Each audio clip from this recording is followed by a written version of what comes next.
اعوذ باللہ من الشیطان الرجیم بسم اللہ الرحمن الرحیم اللہم صلی علی سیدنا و مولانا محمد وعلی آل سیدنا و مولانا محمد وبارک وسلم۔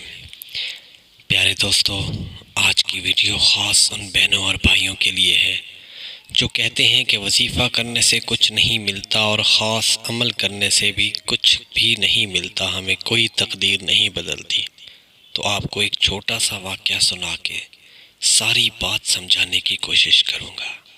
دراصل وظیفہ کیسے کام کرتا ہے، وظیفے کی نیلی شعاعیں کیسے ہماری حفاظت کرتی ہیں، یہ سب کچھ آپ کو اس ویڈیو میں سمجھانے کی کوشش کروں گا۔ تو ویڈیو کی طرف جانے سے پہلے آپ دوستوں سے گزارش ہے کہ آپ میرے اس چینل کو سبسکرائب کر لیں اور بیل کے نشان کو دبائیں تاکہ آنے والی ہر ویڈیو کا نوٹیفیکیشن سب سے پہلے آپ کو مل سکے اور آپ کی زندگی بدل سکے۔ پیارے دوستو، ایک بار ایک بکری اپنی باقی ساتھیوں سے بچھڑ کے راستہ بھٹک جاتی ہے اور پیاس کی شدت اسے یہ سب کرنے پر مجبور کرتی ہے۔ اس بکری کو ایک جگہ بڑی روشن نظر آتی ہے، اسے یہی لگتا ہے کہ وہاں پانی ہے، تو وہ بھاگ کے وہاں جاتی ہے اور پیاس کی شدت، پانی کی ہرس اسے اندھا کر دیتی ہے اور وہ اس پانی والی جگہ میں چھلانگ لگا دیتی ہے۔ چھلانگ لگانے کے بعد بکری کو احساس ہوتا ہے کہ یہ پانی ہے ہی نہیں، دراصل ایک دلدل ہے، اور وہ جتنا اس دلدل سے نکلنے کی کوشش کرتی ہے اتنا ہی نیچے دھنستی جاتی ہے۔ پھر اچانک وہاں ایک بھیڑیا کا گزر ہوتا ہے جو بکری کو اکیلا اور بے بس دیکھ کر اسے اپنی بھوک کی ہوس مٹانے کے لیے ایک ہی لقمہ میں نگلنے کا سوچ کے اس دلدل میں کود پڑتا ہے۔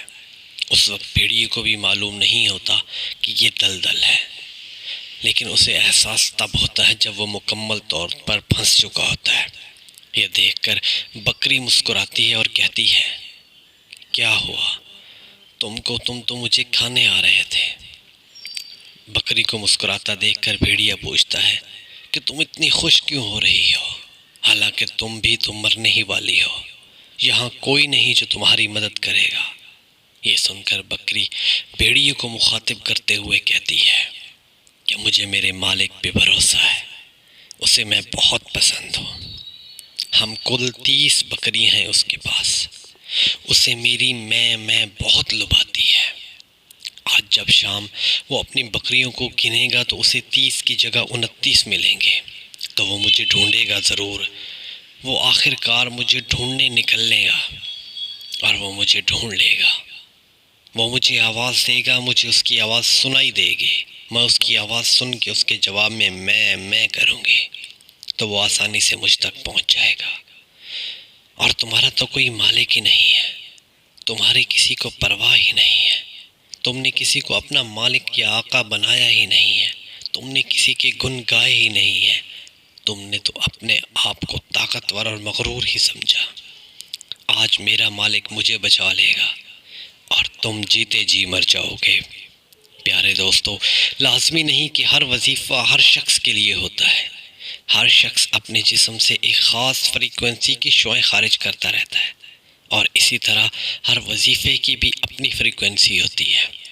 جب ہمارے جسم کی شعاعیں اور وظیفے کی فریکوینسی آپس میں میچ کرتی ہے تو پھر یکدم دنیا بدل جاتی ہے، یکدم نظام بدل جاتا ہے۔